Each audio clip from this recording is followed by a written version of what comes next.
สวัสดีน้องเดิมพี่ที่สองเฮ้ยเสียงดังฟังชัดใช่ไหมบ้างนี่ก็คือเห็นเลยคุณฉีกนี่เข้ามาไกลปะ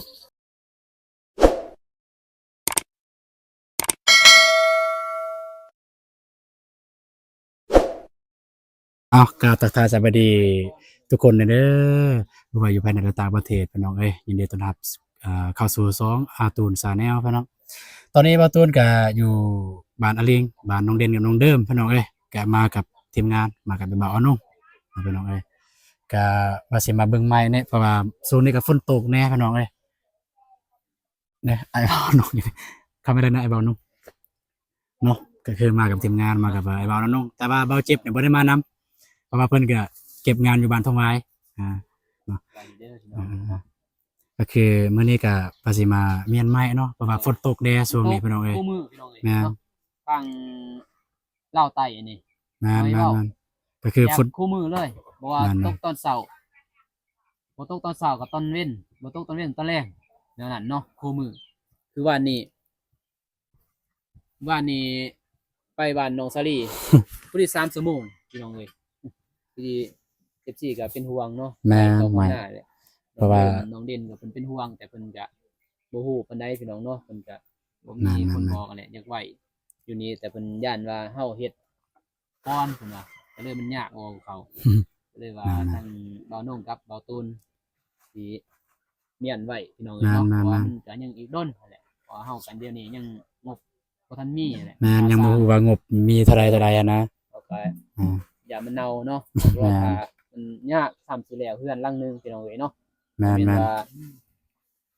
สิมีงบนะเขาก็ต้องรอท่างบอีกพี่น้องดีเนาะมีแต่เก็บไว้แม่นบ่แม่นมันแต่สิเอาไม้นี่ย้ายไปกองล่างเลยโอเคมีแต่หาไม้นั่นเด้ไม้นั่นได้บ่ไม้มูลบ่มีไม้มูลไม่นั่นก็ได้ไปแน่งบ่เลยสวัสดีน้องเดิมพี่ที่สองสบายดีดนไม่ได้พอกันเนาะ3-4 มื้อ5 มื้อตั้งแต่ปีใหม่พุ่นตั้งแต่สงกรานต์สวัสดีเด้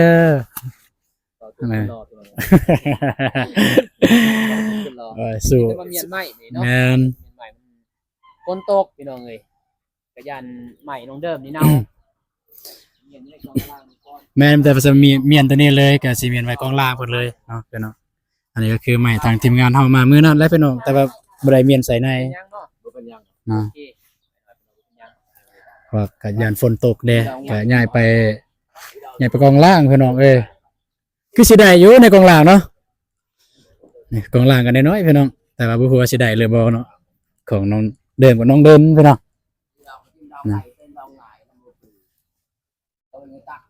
มีแต่ว่านี่แหละ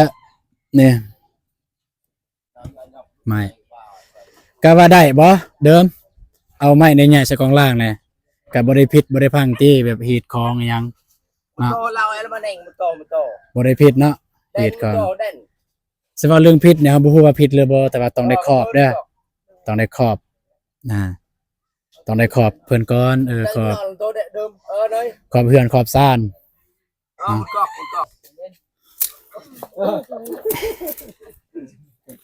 ยันบ่ถนัดพี่น้องว่ามีกระเป๋าอยู่ในหั่นมันอยากบ่ถนัดจังได๋ได้บ่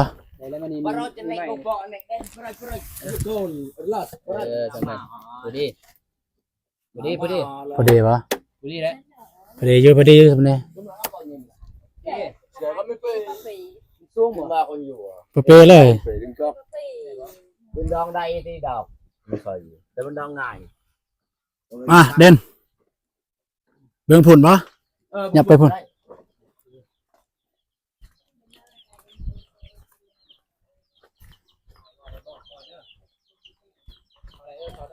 คือบ่เข้าทางในเลยเด่น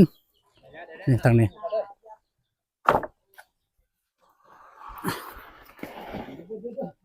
จับก่อนสิตูดเลยนี่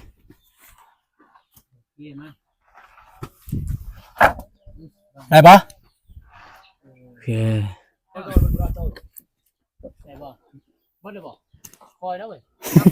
เอา3 คนเลยแมนบ่นักไป3 คนได้อยู่ นี่ บ่าวตูน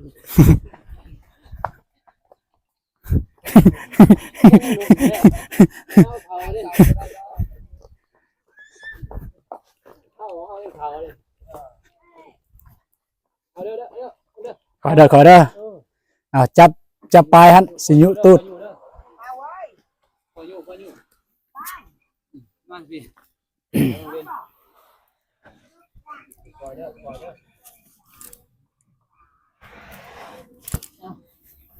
ไป พอปะ คนซนมันเสมอแป้งเสมอโอเค ไป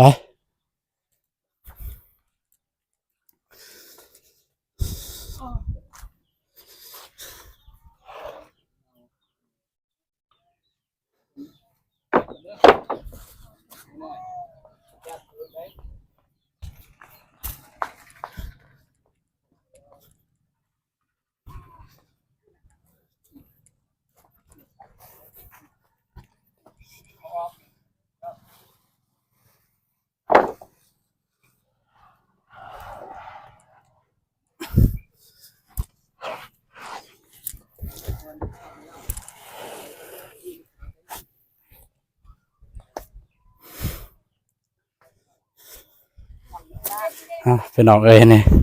สภาพเฮือนเพิ่นก็เอาผ้าแพร่มาบังปองไว้คันบ่มีผ้าแพร่เนี่ยก็เห็นเลยเด้นอนนี่ๆนี่เห็นเลย พี่น้องเอ้ย ได้ปะ ตาคนเป็นเน่า ปาดสภาพแปลนพี่น้องเอ้ยตะกร้องมาเบิ่งนี่นั่นนี่แล้วยานมันสิหนาวพี่น้องเอ้ยมันเปียกนี่ช่วงนี้ก็ฝนมาตลอดพี่น้องเอาไปเดินทางต่อ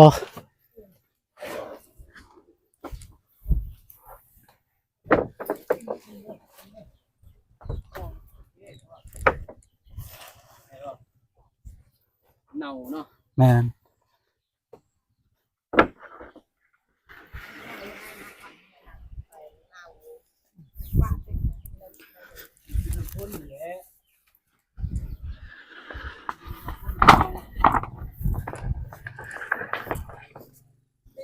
วางตั้มมือกล่องเนี่ย ไป มือกล่องเนี่ย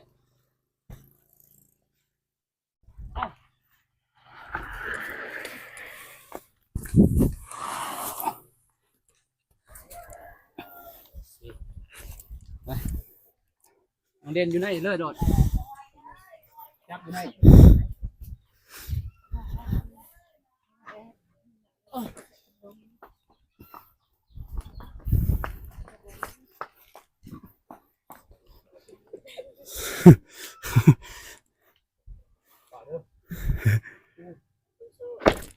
สู้ น้องเดิมให้กำลังใจสู้ ๆต่อเจ็บตีสู้ ๆเนาะคันว่าเจ็บได้ยินนี่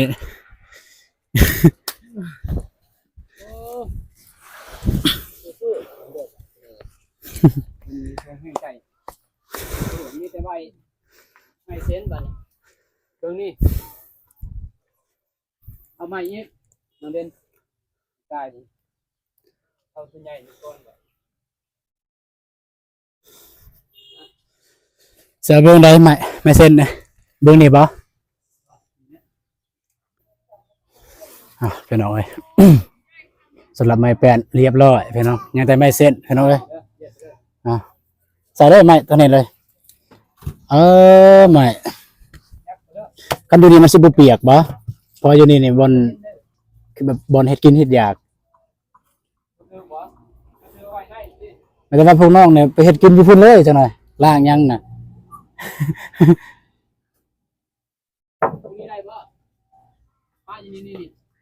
อยู่พุ่นน่าจะได้อยู่เบิ่งนี่บ่ได้เพราะว่าอยู่เทิงเนี่ย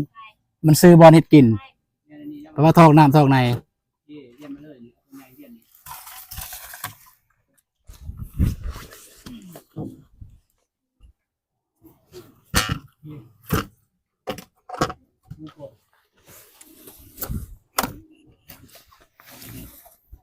เอาตัวนี้นี่มัน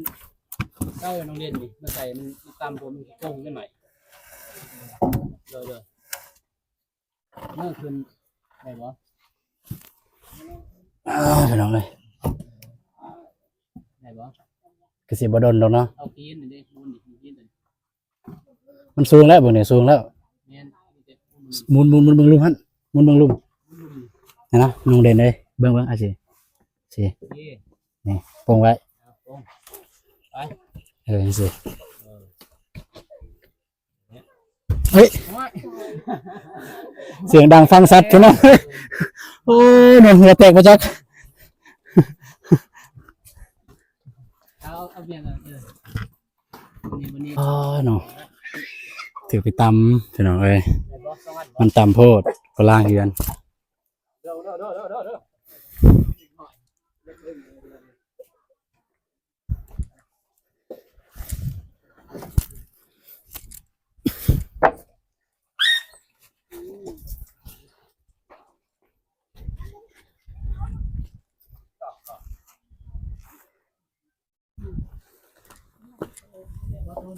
เด้อได้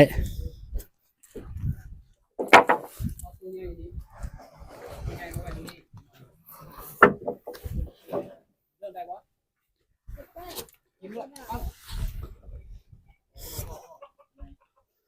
เจ็บหน่อย แล้วไปโทรหาเบาเจ็บมาซอยน้องเดิมฮะ นิดเนี่ย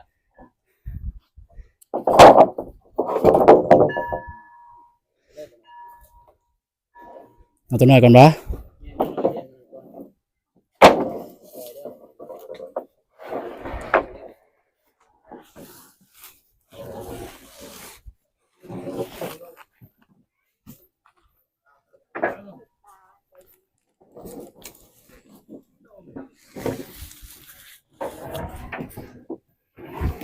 นี่ตัวลุ่มหันนี่ยับแม่นละนั่นแหละ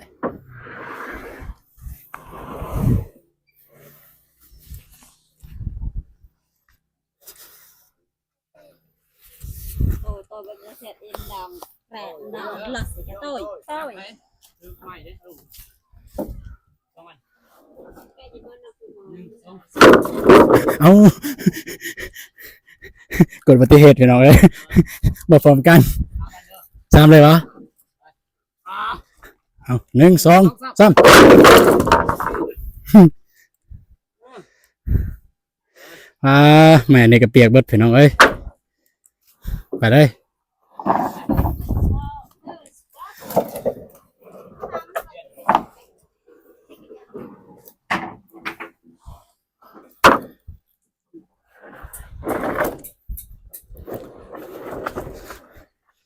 เบิ้งลงเดิมจับเบิ้งได้ปะได้ปะให้น้องเอ้ยไอ้ก็ดีใจแล้วน้องเดิมมาซอยนะ ได้ปะปงรถเห็นมาได้ปงเลยได้สิยุ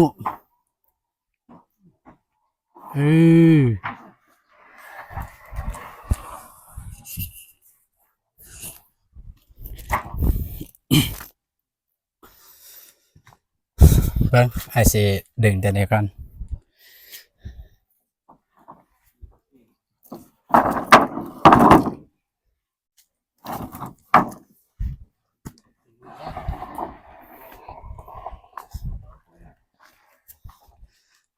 เปลี่ยนมือกล่องว่าวันนี้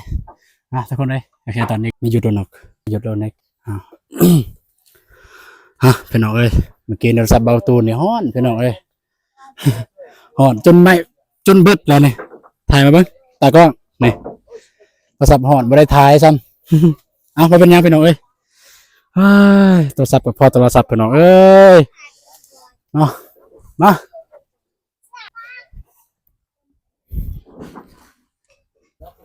แมนจับใบมาจับอันนี้อีกซ้อนกันเลยซ้อนมาพี่สั่นแหละโอเค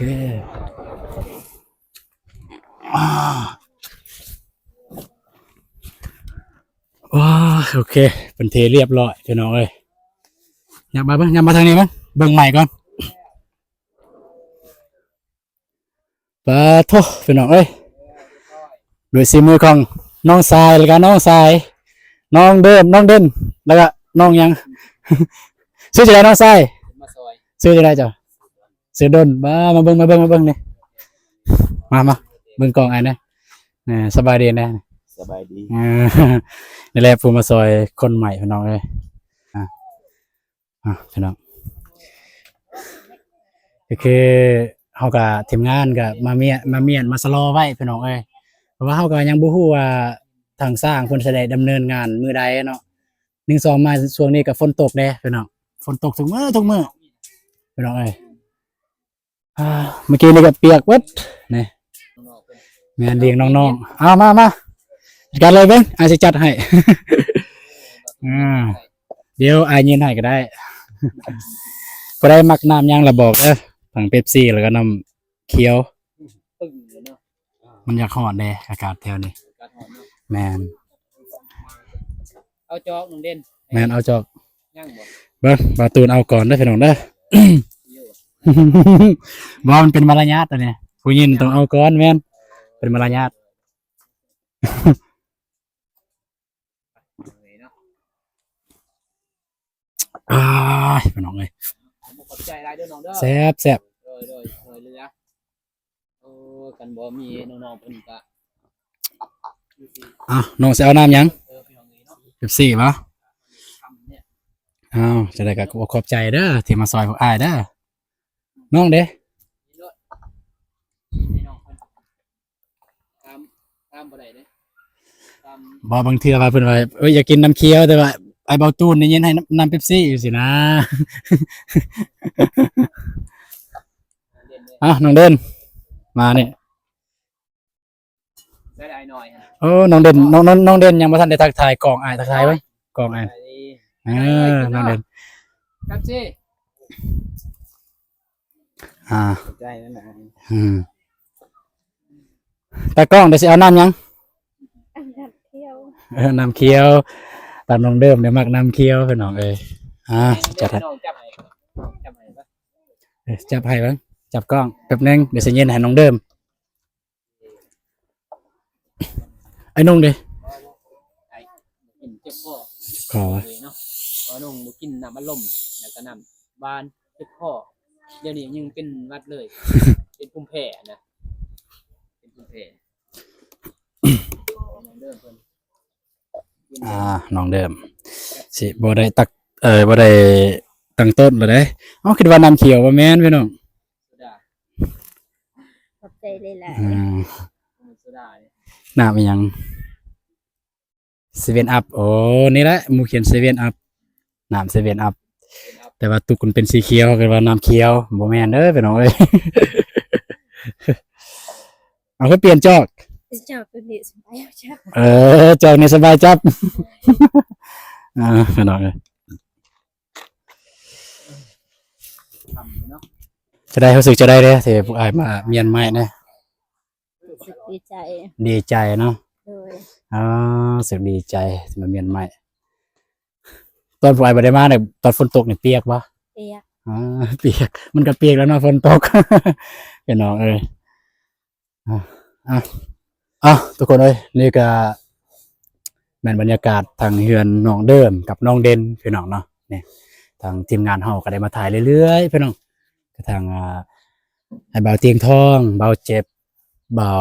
อนุ่งเบายาวแล้วก็เบาลี่พี่น้องแล้วก็ทางเบาตูนเองก็เคยมาถ่ายและพี่น้องให้พี่ๆได้รับชมเนาะก็สภาพเฮือนแบบสภาพเฮือนซานก็เป็นแบบนี้พี่น้องแต่ว่าก็ทางผู้ใหญ่ใจดีเพิ่นก็ได้ซอยเรือพี่น้องเนาะก็ได้ช่วยเหลือทางทีมงานเฮาก็เป็นสะพานบุญพี่น้องเอ้ยก็ถึงแม้ว่าเบาตูนเองก็บ่ได้โดยตรงเนาะบ่ได้โดยตรงคือแบบผู้ใหญ่ใจดีเพิ่นซอยเหลือบ่ได้โดยตรง แต่ก็บ่เป็นหยังเพราะว่าก็ได้ทางไอ้เบาอนุ่งเบาเจ็บทางเฮาก็ได้นำกันเลยพี่น้องเฮาก็ได้เป็นทีมงานเดียวกันพี่น้องเอ้ยก็บ่ว่ากันพี่น้องเนาะแต่ว่าก็ถ้าว่าผู้ใหญ่ใจบุญทางใดแบบสนใจอยากจะช่วยเหลือ แต่บ่สามารถเดินทางมาด้วยตัวเองได้นะบ่าวตูนแล้วก็ทีมงานพร้อมสิเป็นสะพานบุญให้เด้อบ่ได้จะซอยจำเล็กน้อยๆ10-20 บาทหรือ10-20 พันนั่นเนาะ ฉีกนี่เข้ามาใกล้ปะนี่ข่าวนั้นแห้งแล้วพี่น้องเอ้ยน้องเด่นน้องเดิมเนี่ยนอนผู้เดียวตอนน้องเด่นไปอยู่นครหลวงไปเฮ็ดเวียกอยู่หั่นน้องเดิมนอนผู้เดียวเนาะโอ้ยคันแบบสมมุติว่าเป็นโจรเป็นหยังน่าสิขึ้นแบบสิคิดแนวบ่ดีบ่งามกับน้องเนี่ยโอ้ยนี่ ก็คือเข้าได้เลยเนาะอันนี้ก็บ่แม่นว่าเยาะว่าเย้ยน้องพี่น้องเอ้ยเอาสำหรับคลิปนี้ก็บ่าวตูนก็บ่มีหยังหลายก็แต่มาเมียนไม้ให้น้องเด่นกับน้องเดิมพี่น้องเอ้ย แล้วสิบาไว้จังซั่นก็มันก็ว่าช่วงนี้มันอยากฝนตกเด้ก็ยันมันไม้มันสิเน่าเมื่อกี้นี่มันมีใบมีแผ่นที่มันเน่าแล้วใบไม้แป้นพี่น้อง ก็แต่มันเมียนไว้เรียบร้อยทางเบาตูนแล้วก็ไอ้เบาอนงแล้วก็น้องๆอยู่นี่ก็ได้เมียนซอยพี่น้องเอ้ยสำหรับคลิปนี้ก็สิจบไว้อยู่บนนี้เลยเด้อต้องขอบอกขอบใจทาง FC ที่ติดที่เบิ่งแต่ต้นจนจบเนาะ แล้วก็ขอบใจที่ซัพพอร์ตกันมาตลอดเฮ็ดให้เบาซองของเบาตูนนี่ผ่านเกณฑ์ YouTube พี่น้องเอ้ยก็ดีใจแต่ว่ายังบ่ทันได้ประกอบข้อมูลทางเบาตูนเองก็เคยมีบัตรประจำตัวแต่ว่าหมดอายุแล้วพี่น้องเอ้ยข่าวแต่เบาตูนยังเรียนอยู่ตะกี้มีบัตรประจำตัวแต่ว่าหมดอายุแล้วเพราะว่าบัตรประจำตัวเบาตูนนี่มีแต่4 ปีก็คือเบาตูนเรียน4 ปีนะ4 ปีหมดอายุอันนั้นนะก็หมดอายุแล้วพี่น้องเอ้ยก็ยังบ่ทันได้เฮ็ดการ์ตูนช่วงนี้เพิ่นยังบ่ทันได้เปิดเทื่อก็บ่ทันได้ไปเฮ็ดพี่น้องสำหรับคลิปนี้ก็สิจบลงวันนี้แต่ว่าคลิปต่อไปเบาตูนแล้วก็ไอ้เบาอนุ่งสิเฮ็ดหยังเติมก็จะได้อัปเดตให้เบิ่งเนาะพี่น้องเนาะแต่ว่าขอกล่าวคำว่าสบายดีเด้อเจอกันในคลิปต่อไปบ๊ายบายเด้อ